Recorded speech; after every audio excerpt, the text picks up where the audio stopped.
জয় শ্রীকৃষ্ণ, জয় মা লক্ষ্মী, ওম নমঃ শিবায়। বন্ধুরা, আগামী সোমবার 22 জুন 7ই আষাঢ় রাত 9টা 10 থেকে 2026 সালের এই অম্বুবাচী শুরু হয়ে যাচ্ছে এবং তা থাকবে আগামী শুক্রবার 26 জুন 11ই আষাঢ় সকাল 9টা 33 পর্যন্ত। মানা হয় যে এই 3 দিন মা বসুন্ধরা, মা ভগবতী রজস্বলা হন। শাস্ত্র বলছে যে এই 3 দিনে আমাদের কিছু ভুলেও করতে নেই। এতে আমাদের সৌভাগ্য নাশ হয়, জীবনে নানা রকম দুর্ভাগ্য, আয় উন্নতির পথে বাধা, সংসারে অশান্তি এবং রোগ ব্যাধিতে ভুগতে হয়। কারণ মা ভগবতী রুষ্ট হলে, এই প্রকৃতি রুষ্ট হলে সেই ব্যক্তির সুখে থাকা সম্ভব নয়।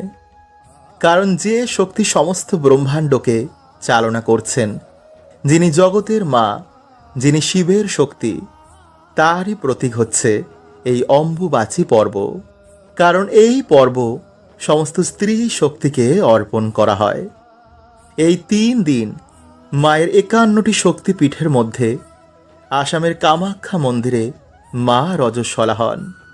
মানা হয় যে এই সময় মাকে ভক্তিভাবে ডাকলে কিছু সামান্য কার্যে সেই সন্তানের মনোবাসনা মা পূর্ণ করে দেন এবং কিছু সামান্য ভুলেও কিন্তু অজান্তেও করায় জীবনে নেমে আসতে পারে চরম দুর্ভাগ্য।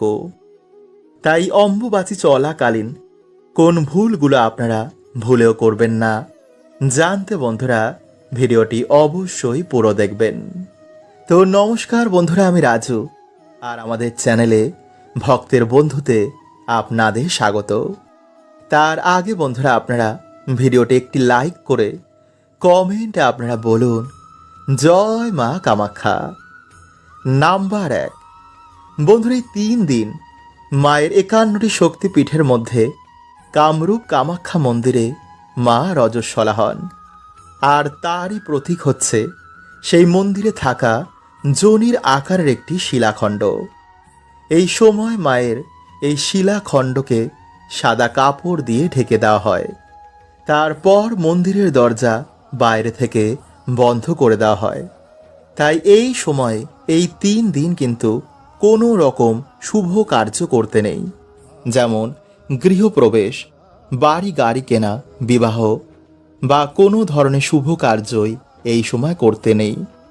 কারণ মানা হয় বন্ধুরা, এই সময় অশুভ শক্তির পরিমাণও বৃদ্ধি পায়। নাম্বার 2, বন্ধুরা, যদি আপনাদের বাড়িতে মায়ের যে কোনো রূপের পুজো হয়, তো মায়ের মূর্তি বা ঘট আপনারা এই সময় লাল কাপড় দিয়ে কিন্তু অবশ্যই ঢেকে রাখবেন এবং ভুলও এই সময় আপনারা মায়ের মূর্তি বা ঘট একদমই ছোবেন না।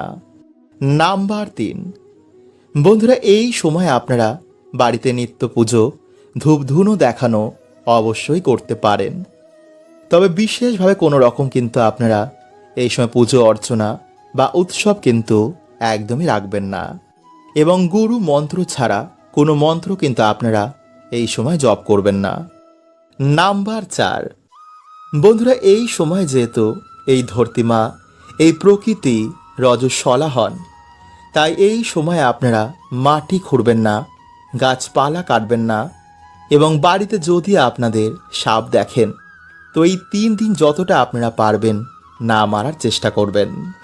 নাম্বার 5, বন্ধুরা, যেহেতু এই পর্ব স্ত্রী শক্তিকে অর্পণ করা হয়, তাই এই সময় কোনো নারীকে অপমান বা বাজে দৃষ্টিতে একদমই দেখবেন না এবং এই 3 দিন আপনারা সকালে ঘুম থেকে উঠে নিজেদের মাকে প্রণাম করে আশীর্বাদ নেবেন। দেখবেন যে মা কামাখ্যার কৃপা আপনাদের ওপর অবশ্যই পড়েছে। এছাড়া বন্ধুরা, এই সময়ও কিন্তু আপনারা গরম রান্না করা খাবার খাবেন না, মানে একটু ঠান্ডা করে তবেই আপনারা খাবেন। বিশেষ করে যারা এই অম্বুবাচীর ব্রত রাখছেন, এমনকি গরম চা বা দুধও কিন্তু আপনারা এই সময় খাবেন না। এছাড়া এই সময় আপনারা শাক, দই, নিশা জাতীয় দ্রব্য গ্রহণ করবেন না যদি আপনারা দেবী মায়ের কৃপা পেতে চান। এবং এই সময় বন্ধুরা আপনারা পারলে আম এবং দুধ খাবেন। এবং দেবী মাকে অর্পণ করে সেই প্রসাদ আপনারা সকলকে দান করবেন।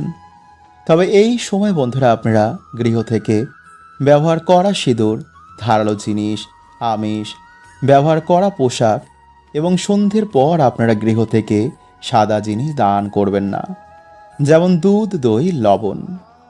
জয় মা কামাখ্যা। ওম নমঃ শিবায়।